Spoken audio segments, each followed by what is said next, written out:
Hello and welcome, everyone. My name is Mark, a trainer here at WEX Field Service Management, and today we're covering daily operations for admin users. This webinar will cover adding users into your system, and we'll go over user permissions, dispatch groups, managing customers, lists and reports, managing receivables, recurring payments, transactions, subscriptions. We'll go over a little bit on financing, how to order your card readers if you're going to take payment out in the field, and managing time clock. We'll do a live Q&A at the end. If you have any questions, we'll make sure that we get those answered. And without further ado, let's go ahead and dive into WEX FSM.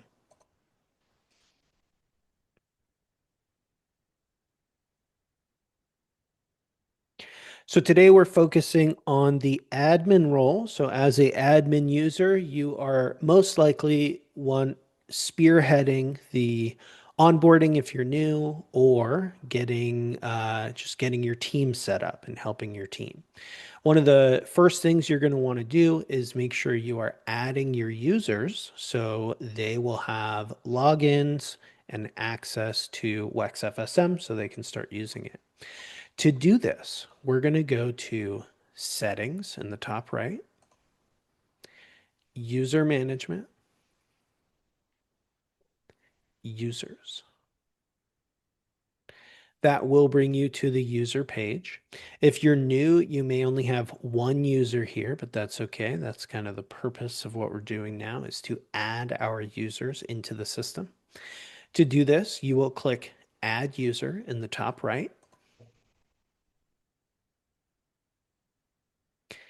and enter in the information, and you'll set their permissions, and then you'll click Save. And that will save the user. I'm going to hit cancel here,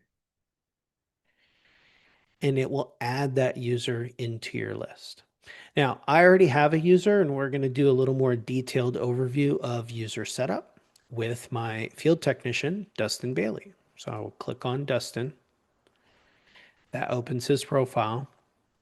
And this is pretty self-explanatory. It's very easy to add users, but I do have a couple things that I want to just point out. Number one, when you enter in the email address and password, that is what you will give to this user so they can then log in. They'll use the email, the password, and that will allow them access into the system. Next is the tech skill level. I do get a lot of questions about this. This is personal preference. If you want to add this, you can. If not, you can just ignore it. But basically, this is allowing you to tag this user for what experience level they are. And that just comes in handy when you are scheduling. You're looking at your list of technicians, and maybe you want to send an expert to one job, but a novice to the other, or a rookie to the other. So you can set your tech skill level here. Next is assign user to dispatch group. Now we will go over dispatch groups in more detail in just a second, but if you are on the schedule page and you're scheduling, you will have a drop down here that will allow you to group your users into different groups. That way, if I want to see just my field technicians, I can do that, or just what's going on with, my office users, I can see that.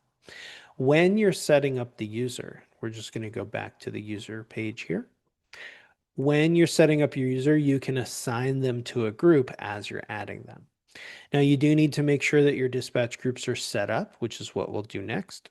But this is just a quick way to add them. The important thing to know here is that if you do not add them to a dispatch group, they will not show up on the schedule page. So I have had customers where they add all their users, they go to the schedule page to start making appointments, and then they're like, where are all my users?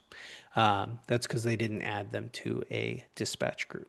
So important to know that if you want them to show up on the schedule page, they need to be part of a dispatch group.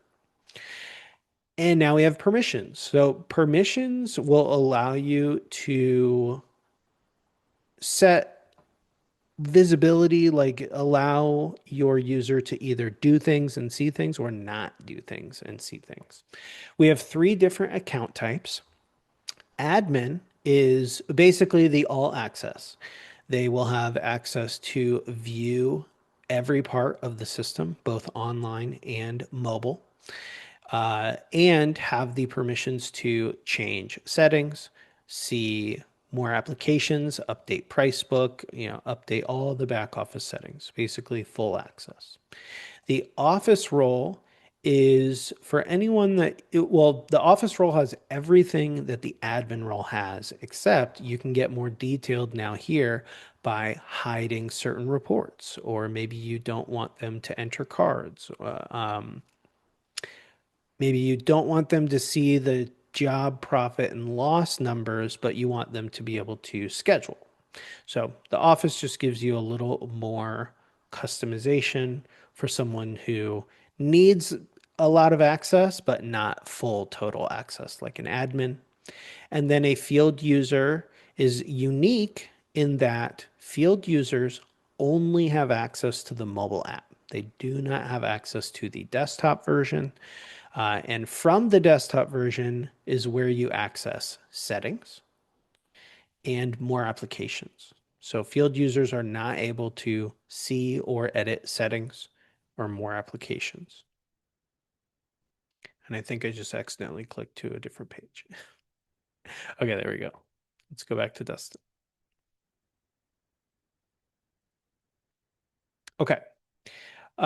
So those are the three account types. Now, I do have a tip here. If you have someone who works in the field primarily, but they are an admin, like a supervisor, you will want to set them as admin, even though they're a field user, because you'll want them to have that access. And some of my customers who are in this type of role will log into the mobile app to do all their jobs and run their jobs and do most things. But if they want to access things like reporting or updating price book numbers, things like that, from their phone or tablet or mobile device, they can actually just log in to the desktop version from the browser and be able to see those back office settings from there. So someone who is a field user, but they're primarily they have more of an admin role, I would set them as admin. Next here, so let's say for my technician, Dustin, I need to set some permissions.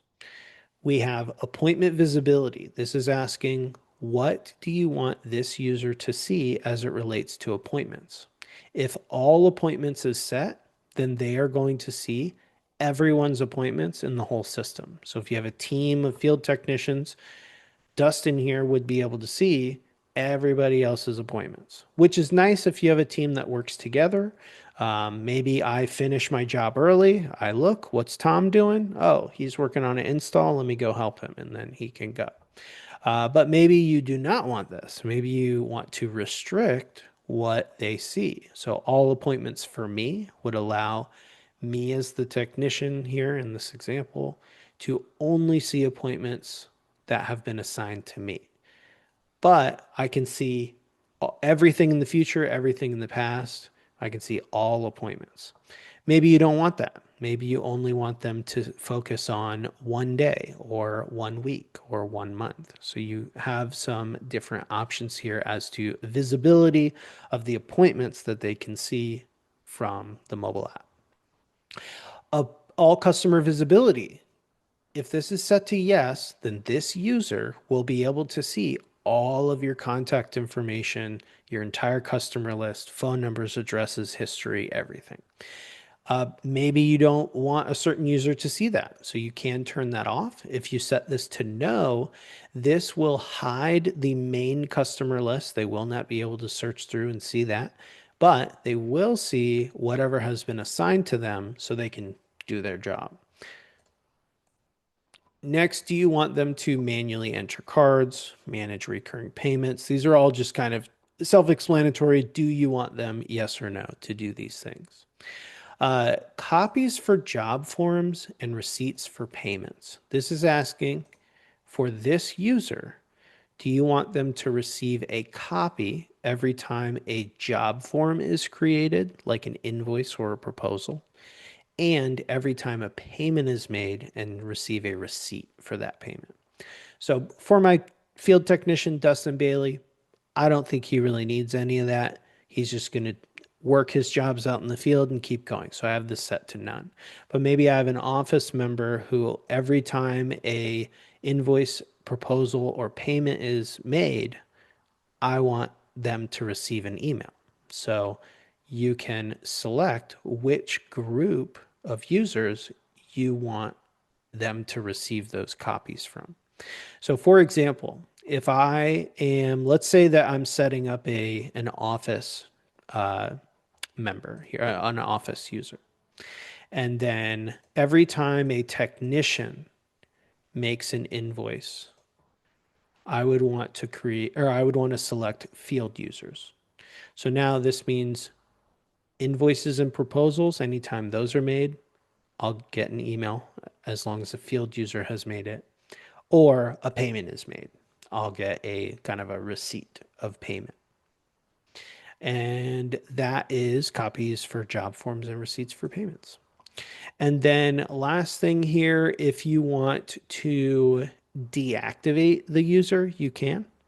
That means that they will no longer hold a seat in your subscription. So that will free up a seat. And then they won't have access anymore. If they try to log in, it won't allow them. But you will have historical record of everything that this user has done in your system. You'll just see their name and you'll see in parentheses deactivated user. Of course, when you are done, make sure you hit save. It will not auto save. So if you set this whole thing up and then X out of the tab, it won't save. So make sure you hit save. And then that will save them as a user on your user page. So that is users. Next, we're going to talk about dispatch groups.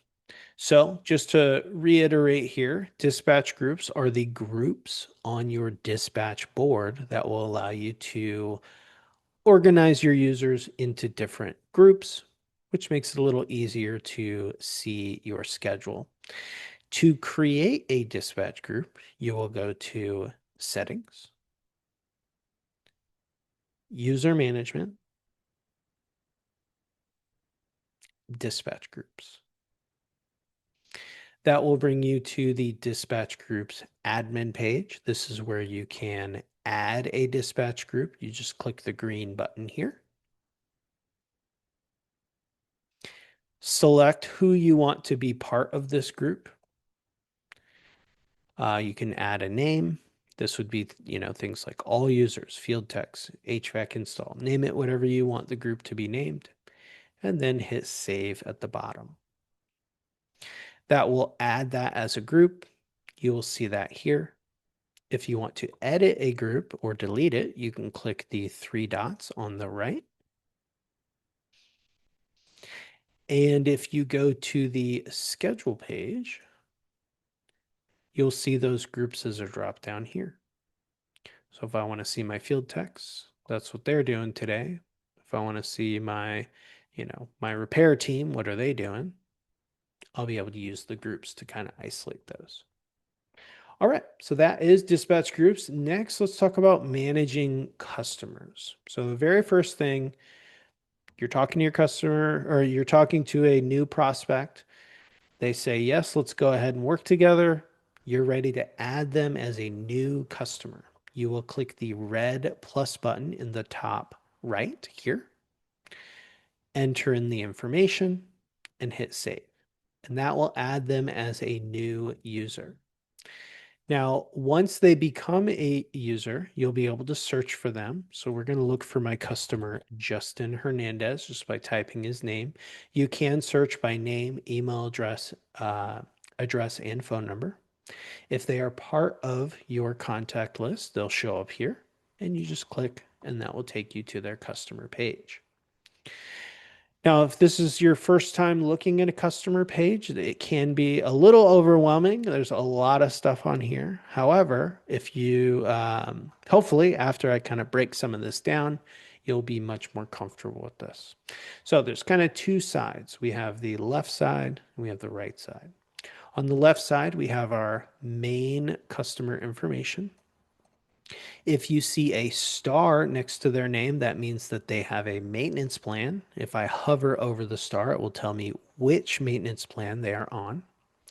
We have quick actions, so you can two-way text message the customer.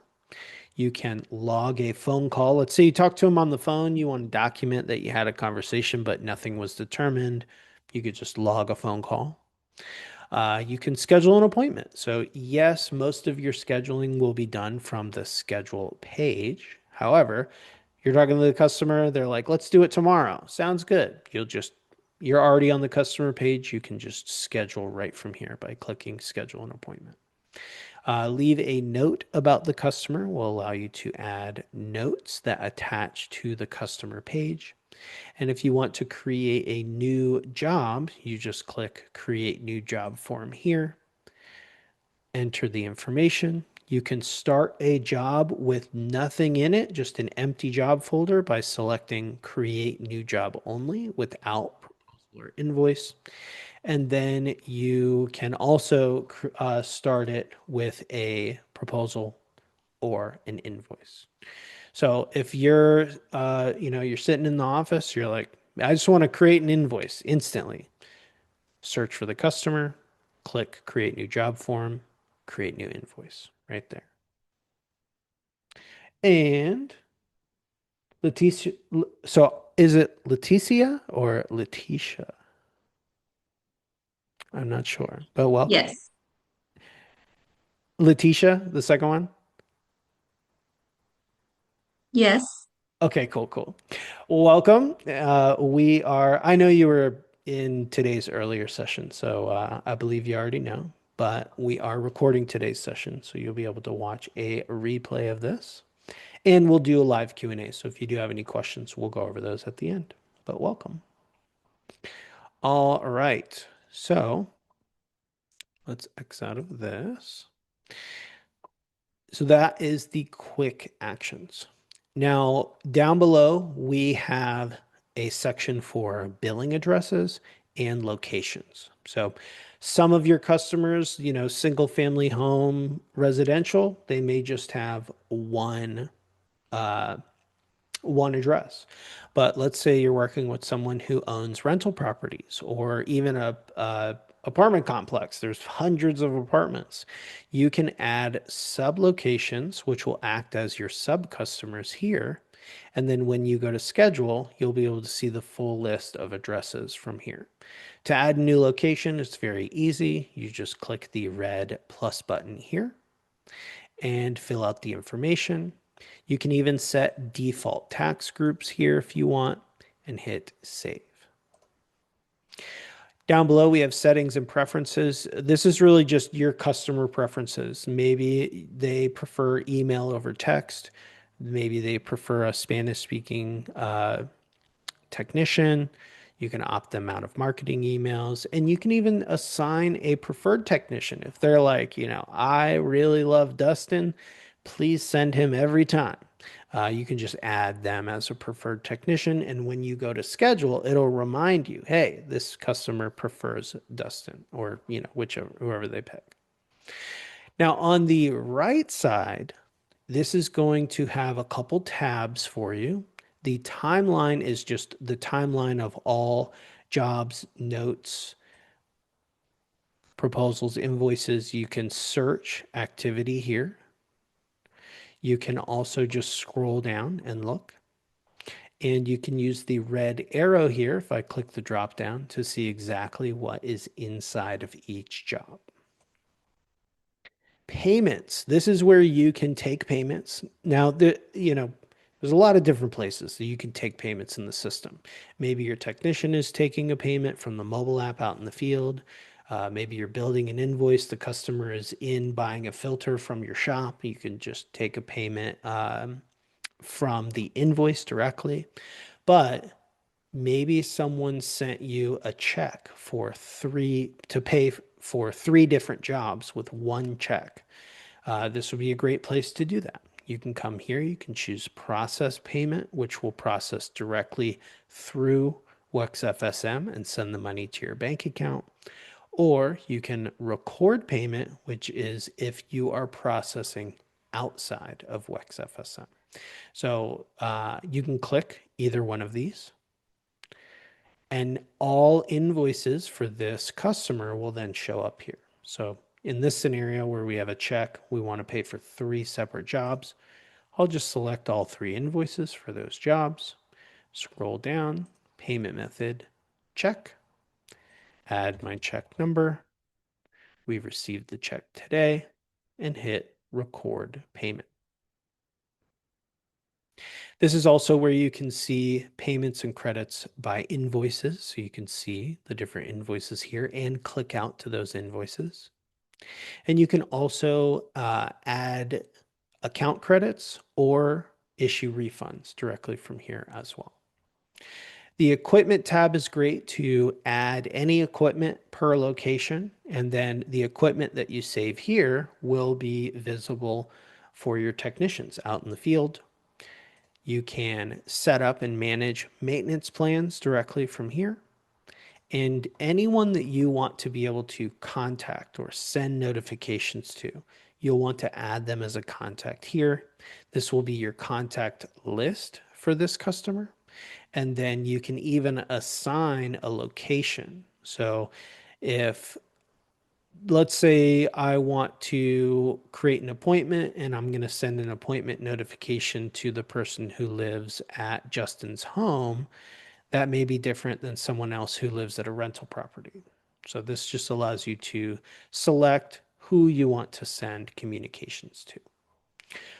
All right, so that is the customer page overview. Next, we're going to do lists and reports. So in your system, you have lists where you can go to jobs, and there's a bunch of different lists. And these are kind of like single topic information. You can see all your jobs, all your invoices, all your proposals, all your maintenance plans from each list here. And we're going to focus on the job list and the invoice list. So first, we'll go to jobs, job list. Let me close some of these tabs. That's good. That's good. Cool. The job list is a great place to search for jobs. You can see all of your jobs in your system, but most importantly, this is where you can look at your flagged jobs. So flag for follow-up is a great feature to use in the system. And if thinking from an admin perspective, if you just want to spot check these and make sure that these flags are being written well and they have good details, this is where you can go. And you can click Show Flag Jobs Only, and you can actually view and edit each flag by clicking on the flag from here. You can remove flags, you can update the status, and you can mark them as complete from here. With any of our lists, you can click download and download the information, including filtered information, as an Excel file or a PDF file.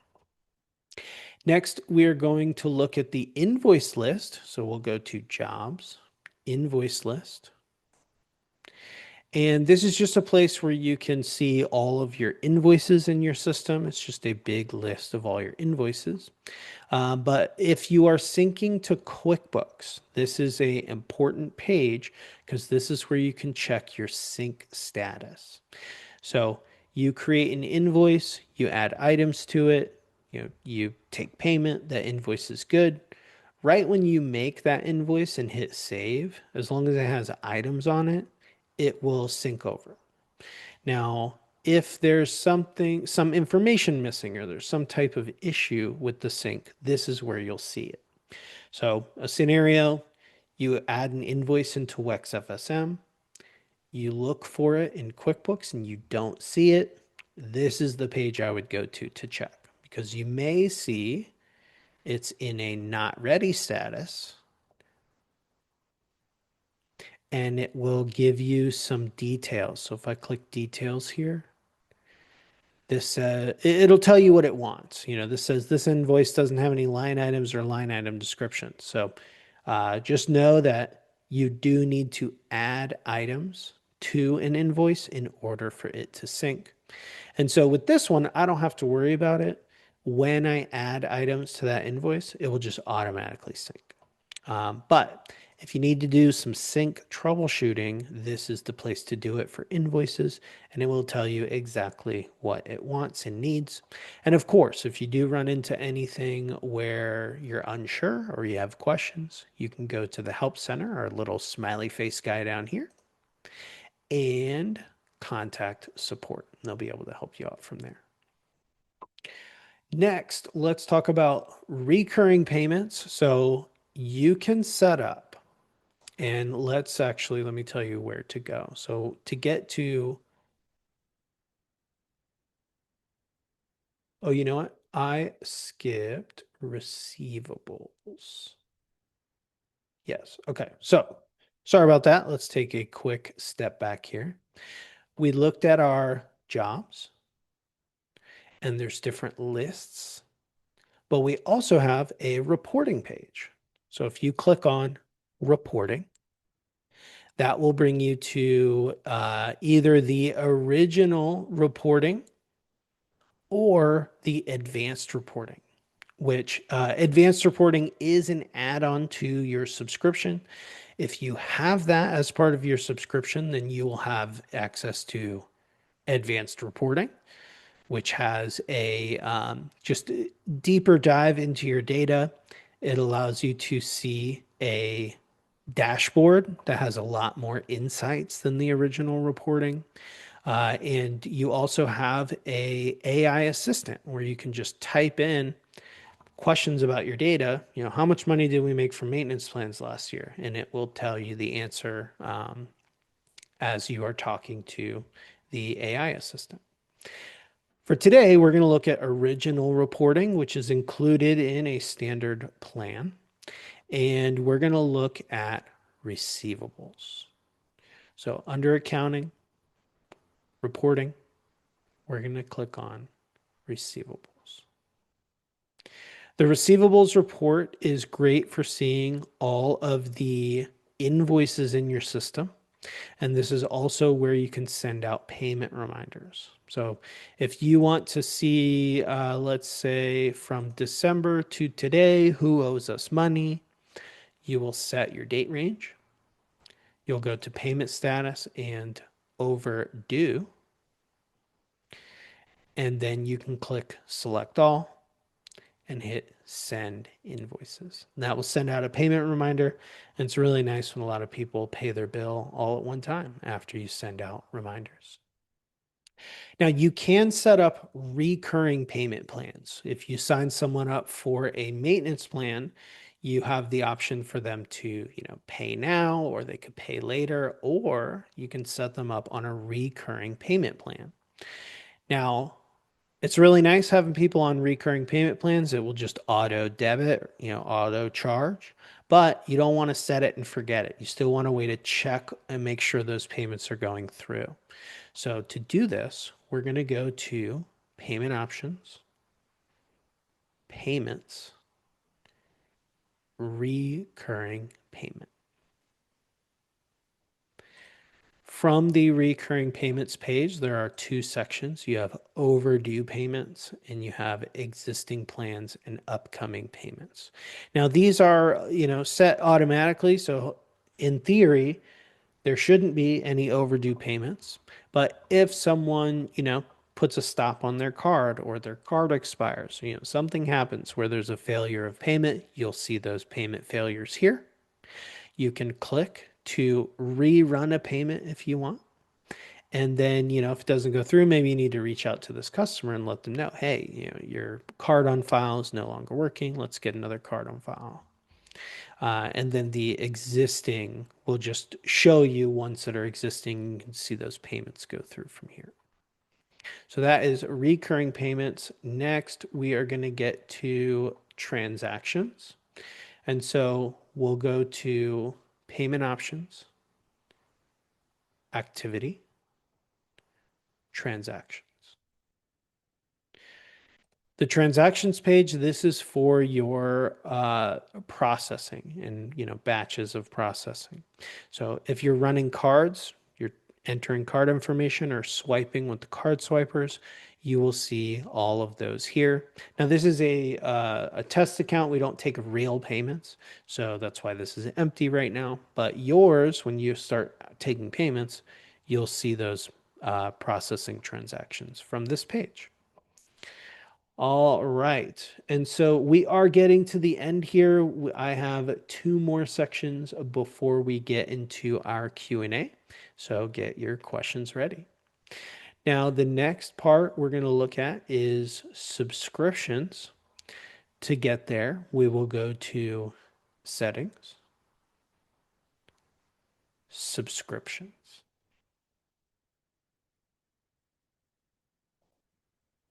That will bring you to the subscriptions page. Now, there is a lot on here. We're not going to do a deep dive into all of this, but I will give you an overview.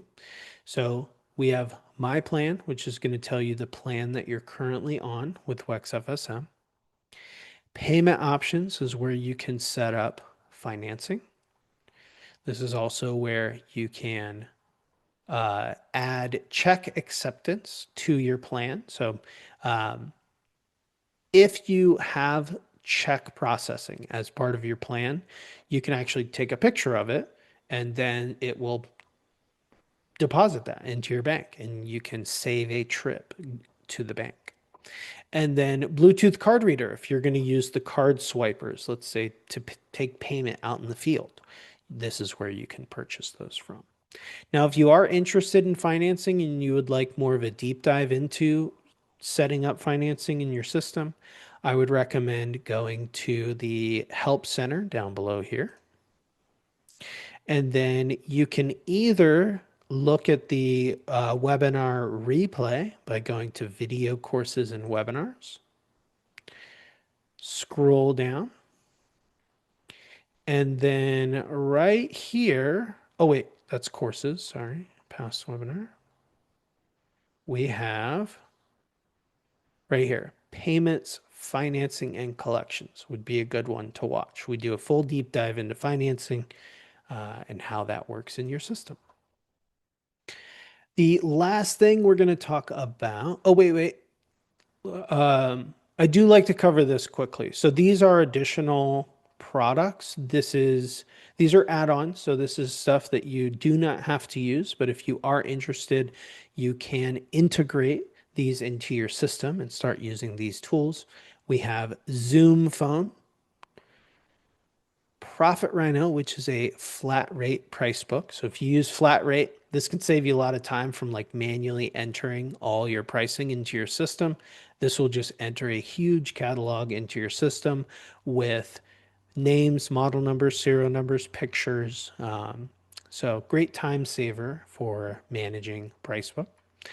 We have Azuga, which is vehicle tracking that will allow you to put webcams inside of your, dash cams inside of your vehicle.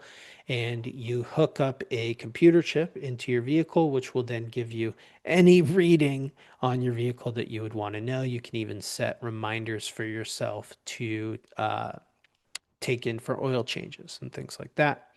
And then if you want to sign up for advanced reporting, which is something that we looked at earlier, you can sign up for that right here.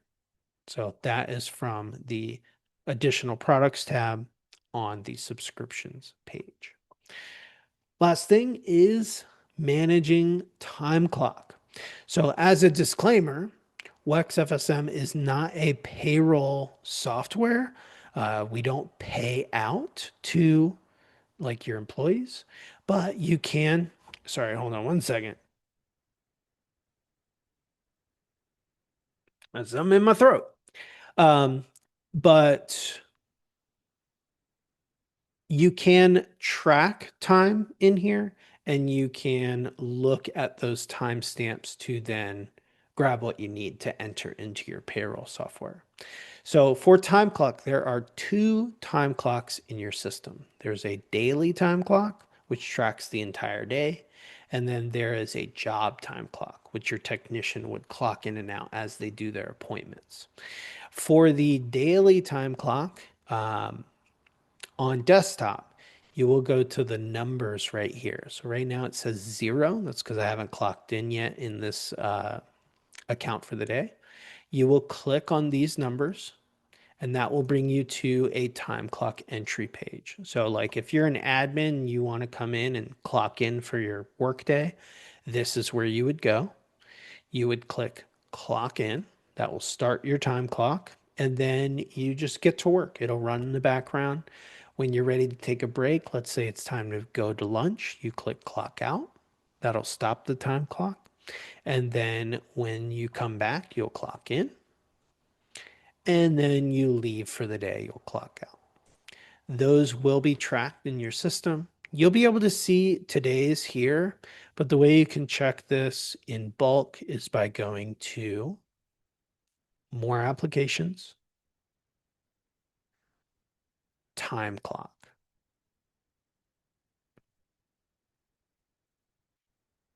That will bring you to the time clock page. Oh, I guess I didn't preset that one. So more applications, time clock. You will see your time clock entries for daily time. You can manually enter time here if you need to. You will see it by day and by block. It has totals for each block of time worked and then a total for the day at the bottom here. You can click the 3 dots on the right to edit time clock entries or remove them. And that is for daily time. For job time clocks, you will want to go to a job, and on every job for the appointments, you'll be able to see the time that you scheduled it and then the actual time that the technician went out and did the job. To see this, you will go to a job. So I'm just going to hover over my appointment and click on the job number.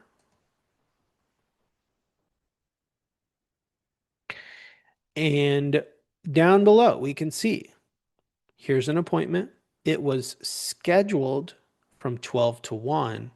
And I can see if I click on the actual time, this is what my technician actually punched in on the mobile app. We can see that Dustin's, at 11:35, he started heading to the job and he got there at noon, but then he forgot to clock out. So it looks like he worked, almost 12 hours. So we need to edit this. We'll click. Let's say Dustin left at 1:15 and hit save right here. And now we've just easily updated this. And this will always show the actual time that your technician worked on each job. Alrighty, so that is all the information that we have for today's presentation. I hope you learned something. We are going to jump to our Q&A right now, but I just want to say thanks for joining. My name is Mark with WEX Field Service Management, and this has been Daily Operations for Admin Users.